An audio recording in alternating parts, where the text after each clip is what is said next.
On this video, we're going to talk about unmasking for late diagnosed autistic people and embracing authenticity. I'll even give you some key strategies to help you find your authentic self. So let's go.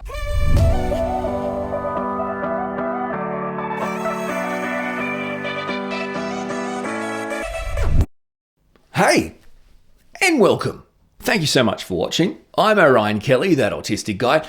I'm all about helping you raise your level of understanding, acceptance, and appreciation of the autistic community. So if that sounds like something you'll be interested in, well, you're welcome to join us. Yep, come and say hey and join this amazing YouTube community. And you can check out my podcasts if you're a podcast fan, my dedicated video podcast YouTube channel, Orion Kelly Podcasts. Let's talk about unmasking for late diagnosed autistic people and ultimately embracing authenticity. Now, as someone who's gone through this, I want to try and share some of my own personal experiences and insights and practical tips and strategies to help you if you're approaching or have just received a late autism diagnosis. For me, someone diagnosed in adulthood later in life, a late autism diagnosis can be both validating, but also really overwhelming. I mean, obviously it explains so much about your life,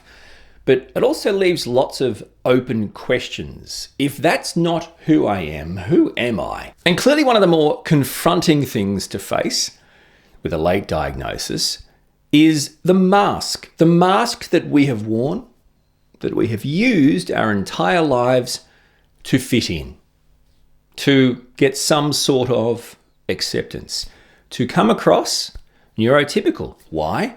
Well, we figure we must be, right? No one's told us anything else, so we better try our best to be this person, play this character. And how do we do that? Well, we mask. We camouflage our autistic traits. Undiagnosed, we are, in effect, suppressing these things that are instinctually and naturally right in our body and our soul and our minds, but we don't know why, and therefore, because it doesn't seem right to the outside world, we try to suppress them, withhold them, camouflage them, block them, hide them. The problem with that is you are constantly exhausted trying to be someone you are not for reasons that are never achieved.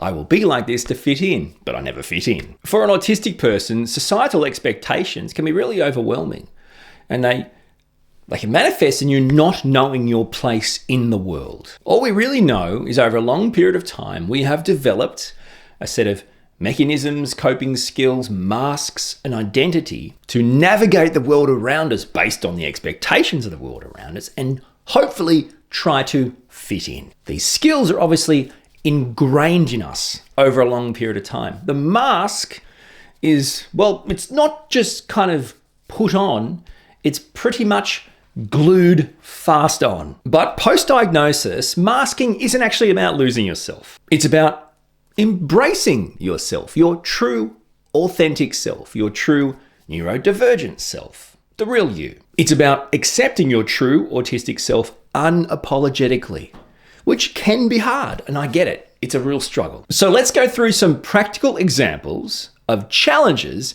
that a late diagnosed autistic person may face while attempting to unmask, to find their true, authentic selves. Social exhaustion will be a big challenge in unmasking. Unmasking can be mentally, emotionally, and physically exhausting. Remember, you've worn a mask your whole life just to fit in, to try and suppress your true self and I guess in a way, blend in, but not even blend in, but not even be seen or heard, right? So providing yourself an opportunity to be seen and to be heard and to be your real self, which is clearly not anything like the mask you are wearing, is going to be pretty draining, pretty exhausting. It's a big difference. It's a big change. Another challenge in unmasking is around sensory sensitivities. You see, as a late diagnosed autistic person, unmasking forces you to confront your sensory sensitivities. And why? Well, because they were previously masked. Remember? So rather than masking and suppressing your feelings and reactions and experiences of sensory sensitivities, noises, lights, textures, smells, tastes, whatever, you're now going to need to provide yourself with strategies to cope with these sensory sensitivities. And remember, coping isn't masking. So you're actually going to be in these situations and allow yourself authentically to experience this sensitivity or overwhelm or underwhelm, and therefore not only exhibit that, but then exhibit what you need to do, what coping strategies you need to do to navigate those, which is very different to just masking and suppressing the reaction or just disappearing. You're owning it, but you're also being very vulnerable in showing it's affecting you and using strategies to navigate it. Let's talk about past experiences. Now, for late diagnosed autistic people, you may well need to revisit past experiences, even past relationships, through a now new lens, and that lens being your authentic neurodivergent identity. Now, this may involve processing past trauma through that new lens of a neurodivergent person, social misunderstandings, even just challenges related to masking, all now through the lens of, those past experiences and relationships happened to me, an autistic person. Right? So you're revisiting it to almost not re-experience them, but potentially heal through them or understand them in a more truthful way. At a worst case scenario, view them and process them in a new lens. As you know, a pretty general challenge for autistic people is around executive function, because executive function is, in essence, a set of cognitive skills. Autism is a neurodevelopmental condition. So the things around timing and planning and organization and all that kind of stuff is a common challenge for autistic people. Now, unmasking may actually reveal previously hidden challenges with regards to executive function. If that's the case, then clearly identifying those hidden challenges and coming up with strategies and supports to help you navigate those executive function challenges that you maybe weren't aware of or were hidden are going to be really critical for your daily life. Another major challenge for late diagnosed autistic people in unmasking, in embracing their authentic selves, is around relationships. In my experience, unmasking absolutely can and will impact relationships. Relationships with your family and your friends, potentially work colleagues, acquaintances, really everyone. And there's many challenges. You might be challenged in just having to explain it to every single person you've ever met in your life that you meet again. Explaining a late diagnosis to others is really hard. I mean, autistic people are still educating ourselves about autism every day. Imagine people that have no interest in it, and you're trying to explain to them a late diagnosis. It's like speaking another language. It's a big challenge, and relationships can be one of the biggest challenges in unmasking, in being yourself. Oh man, since the diagnosis, you've changed. You're way more autistic, or you never used to be like this. It's like, that's right, because I was masking. Another challenge around relationships is managing potential reactions, misunderstandings, the way the people in your life process and interpret what you're telling them with regards to being diagnosed later in life. Unmasking as a late diagnosed autistic person can really redefine your identity and even the identity of the people in your life. Not to mention how that will manifest in your continued interactions with them, be that socially or at work. Another big challenge is around stigma. It's pretty clear. If you're a late diagnosed autistic person, you're going to face stigma and discrimination. And that's just having a diagnosis. That doesn't even incorporate the idea that you would dare use that diagnosis to unmask and be yourself. People, like we just talked about in your relationship, forget about not understanding it. They might not accept the diagnosis. You might be overwhelmed with negative attitudes. See, this is stigma. This is discrimination. Misconceptions, biases, preconceived ideas all create that discrimination, that stigma that you have to face as a late diagnosed autistic person trying to unmask and just be yourself for the first time in your life. This next challenge in unmasking as a late diagnosed autistic person is something I can relate to. It's around sense of self. Okay, so Who was I before the diagnosis and who am I now? Discovering your true self, discovering your identity. You may well need to actually completely redefine your sense of self, your self-concept, your identity. I'm talking from scratch. Build a new self, a self that actually incorporates your authentic, autistic self. And in doing so, sheds the mask, the skin of that neurotypical mask to fit in, the expectations of the community. Another big challenge in unmasking is anxiety, is navigating anxiety. Unmasking can definitely trigger things like anxiety, potentially other mental health issues like depression, and really mostly because there's a lot of uncertainty. A late diagnosis gives you certainty that it's a diagnosis, but it gives you uncertainty as to where to next. Who should I be? How should I act? Who will like me? Who will not like me? And uncertainty feeds into anxiety. Your self-esteem, your self-acceptance is also a big challenge to overcome through unmasking as a late diagnosed autistic person. And why? Well, because if you've masked for most of your life, you don't realize it, but you already have inside you a program that says, I'm here to discriminate people that are different. I'm here to be ableist. It's internalized. It's there. I've been taught. So if you have deficits, challenges, problems, right, then you're not good. That means you're bad, right? It doesn't mean you have challenges and strengths and you're just different to me. It means that that's not good, right? So then that makes self-acceptance very hard. Forget about the rest of the community. I promise you are going to have to tackle the fact that yourself, your own, potentially masked self, is 100% full of discrimination for people just like you. And now you're giving it to yourself. Another practical example of some challenges you may face, unmasking as a late diagnosed autistic person, is advocating for yourself. You're not an advocate.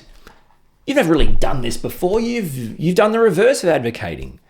You've just suppressed your needs and your feelings and your reactions and your traits and your authentic self to fit in. You've just done what needs to be done at a great expense to yourself. So the challenge is now, I'm supposed to advocate for myself?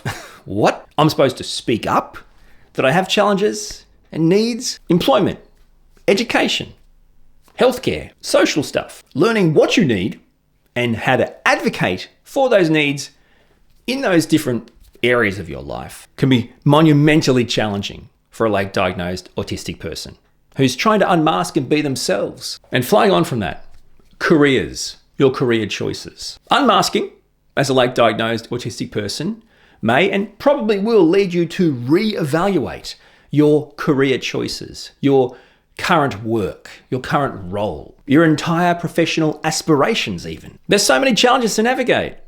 Disclosing the diagnosis, asking for the needs, the supports, the adjustments, right? The accommodations, finding an employer that will even hear them, let alone provide them, let alone embrace your neurodivergence in the workplace. Massive challenges. Of course, the other option is you keep masking, you suppress all these needs and supports, you just continue to try and mask and pretend and blend to fit into the workplace and just burn out, and there goes your career. This might sound strange, but another pretty big challenge for unmasking as a late diagnosed autistic person is experiencing meltdowns and shutdowns and burnout. You see, unmasking, being your authentic self, may start to reveal hidden, suppressed sensory sensitivities or sensory triggers that lead to your dysregulation, that lead to shutdowns and meltdowns, which have those multiple times over and over can lead to burnout. Oh, before your diagnosis, you never had meltdowns before. What are you talking about? You can't handle it. It's like, what do you even say to that kind of stuff? I don't know. It's like, but see, because I was suppressing it. I was internalizing it. And then you don't see what happens behind the curtain, right? And now they're happening more often because you're embracing your true self and you're potentially allowing others to witness it, or whether it's, you want to or you don't. So it's a real challenge to navigate in unmasking, in embracing the authentic you. And really another major challenge from that is balancing the idea of advocating for yourself within the workplace, wherever it is, but also still providing a level of self-care that keeps you happy and healthy and regulated. Because it can be really draining, right?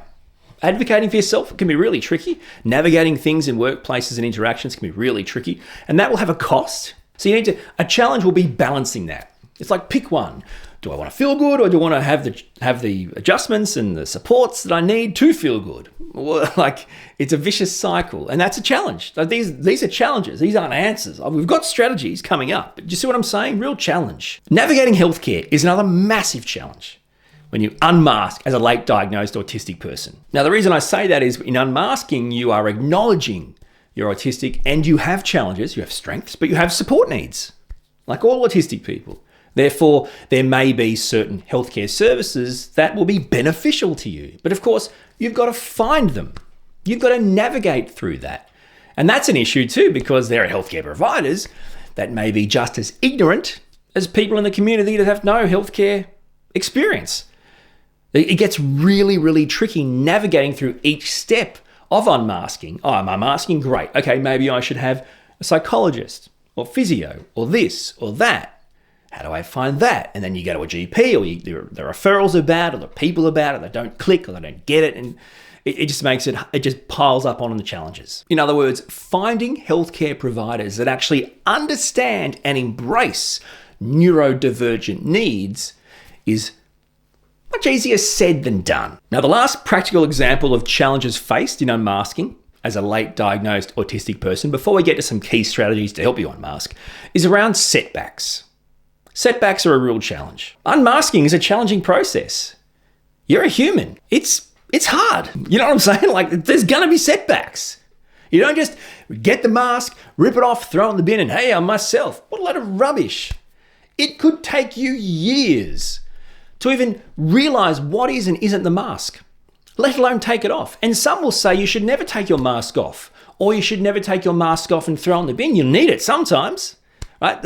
And it's different for everyone. Setbacks, obstacles, rejection, social rejection, workplace rejection, diagnosis rejection, setbacks professionally and privately or personally. Not to mention your own struggle with self-acceptance, with actually accepting that you are autistic and it's okay to be you. So many setbacks, so many barriers and obstacles to overcome. And that's just one of the challenges. From my own personal experiences and the lessons I've learned along the journey, here are some key strategies you can use as a late diagnosed autistic person to help you in the unmasking process, in the embracing authenticity goal. Strategy number one, self-education. In order to unmask and find your authentic self, you need to educate yourself on how your autistic self, relates to autism, as in specifically to you.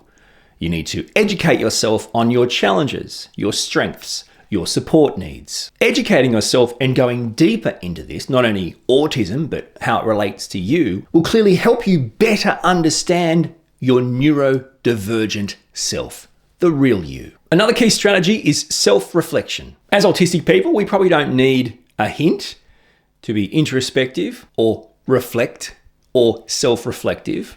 But what I'm saying is allow yourself to do this, but specifically self-reflect, go inside and actually come to terms with your feelings, your thoughts, your instincts around unmasking as a late diagnosed autistic person. You might like to write it down, like journaling. You might like to talk to someone about it.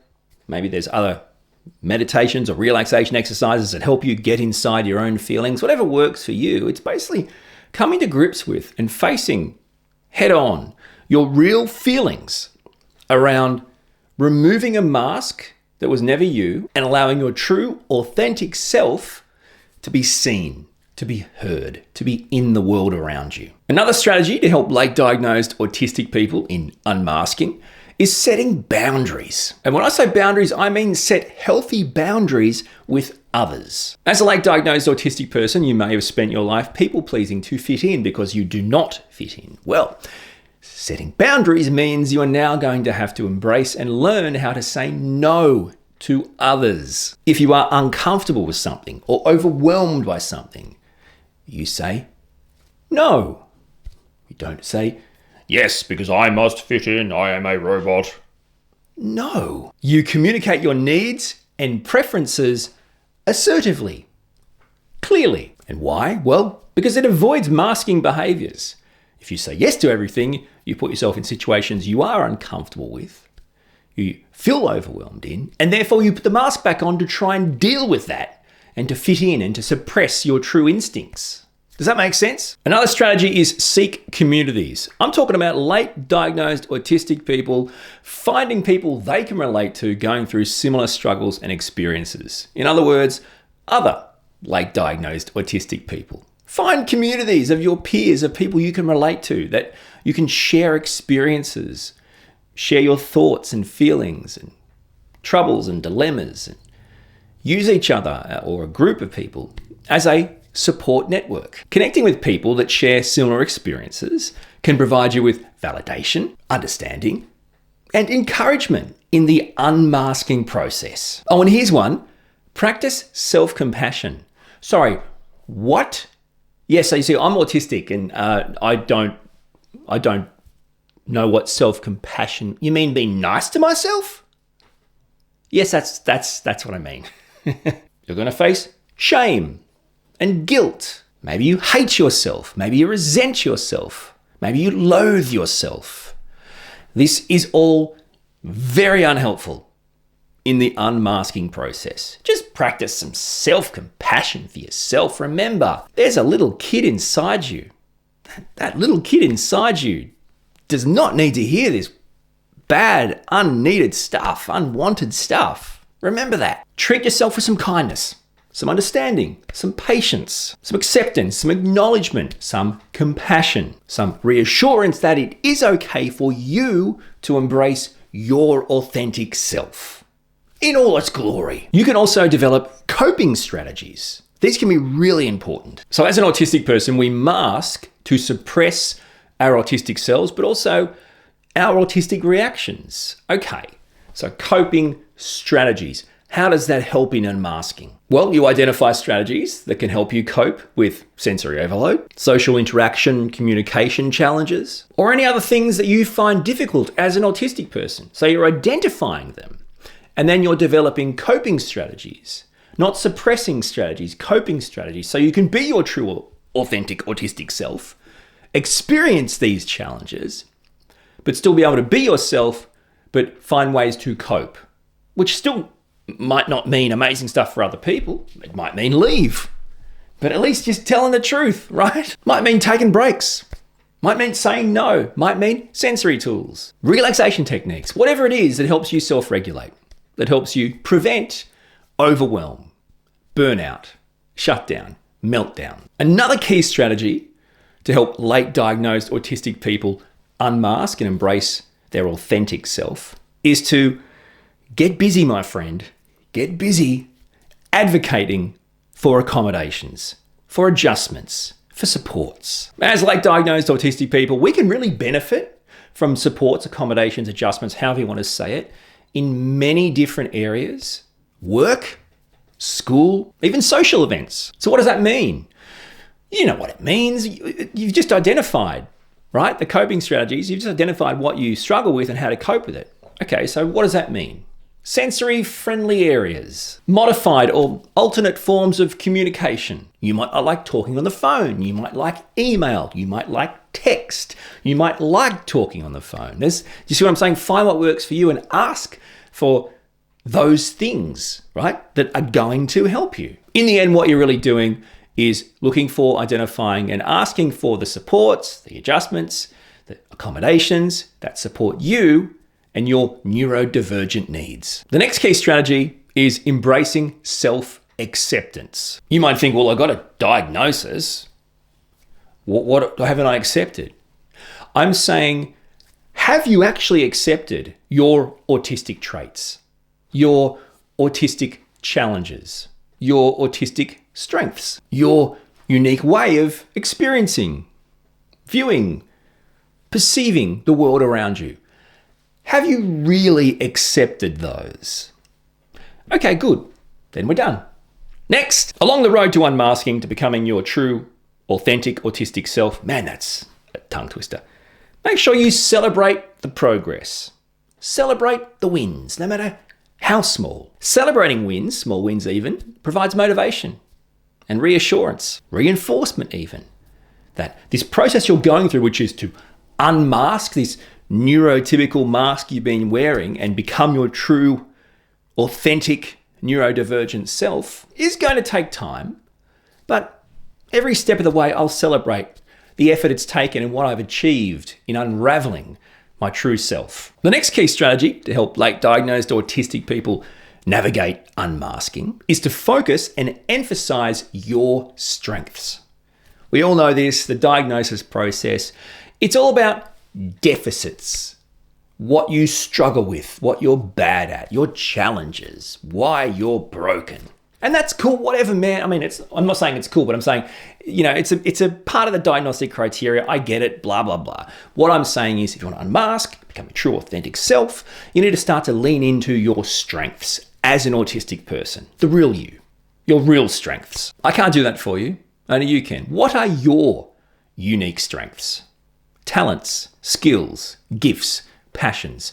What are you good at? Let's talk about internalized ableism. Okay, so another strategy in unmasking, clearly, is to challenge the internalized, ingrained discrimination you give yourself. Some people refer to it as ableism. If you're late diagnosed, chances are you've been pretty well programmed by society, by society's expectations placed on people to be a certain way, right? Ableist.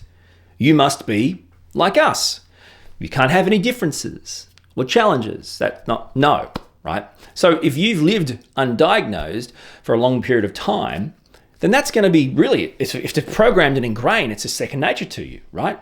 You don't realize it, but you are potentially actually discriminating against yourself on a day-by-day basis. You need to find that and challenge that, because it is like breaking a cycle. It won't happen in one go. You see what I'm saying? It's going to happen over a period of time. It's like you identify, oh, hang on a second, I think I'm being a bit harsh on myself there, a bit ableist on myself. And mental note, and you just keep going until it goes away. It's dropped. As a late diagnosed autistic person, are you ashamed of your deficits, your challenges as an autistic person in a neurotypical world? Seriously, be honest with yourself.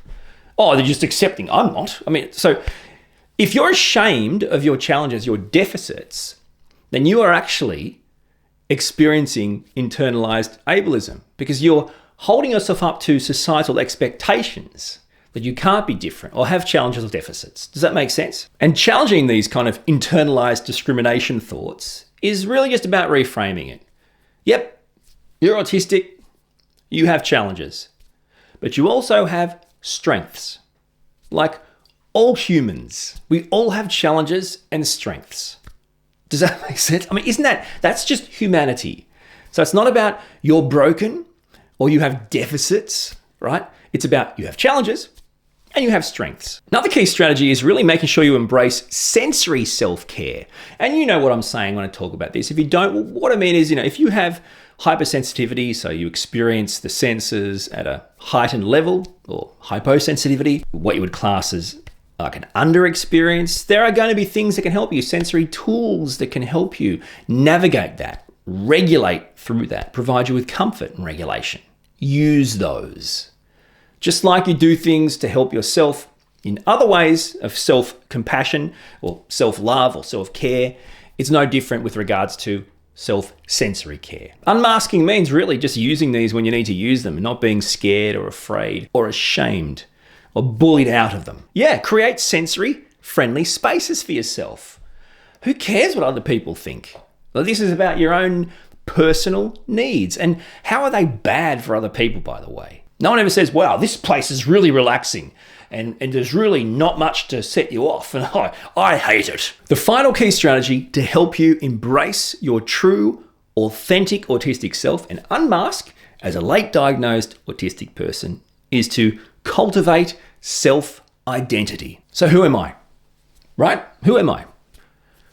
I thought I was a neurotypical person that was just bad and broken and didn't fit in. Now I realize I'm a late diagnosed autistic person. Okay, but who am I? What is my identity? What are your actual genuine, authentic values? What are your interests, passions? And more broadly, what is your actual sense of self? Outside, of course, of societal expectations and your previous masking behaviors, because that's not really your true sense of self. Bottom line is, building a strong sense of self contributes to you truly embracing your authentic self and unmasking. Like me, if you are a late diagnosed autistic person, know this: you are not alone. Unmasking post-diagnosis and embracing authenticity can be a really challenging and confronting experience. But it can also be really empowering. So please remember to give yourself time and space. Practice plenty of self-compassion. Advocate for your needs. And remember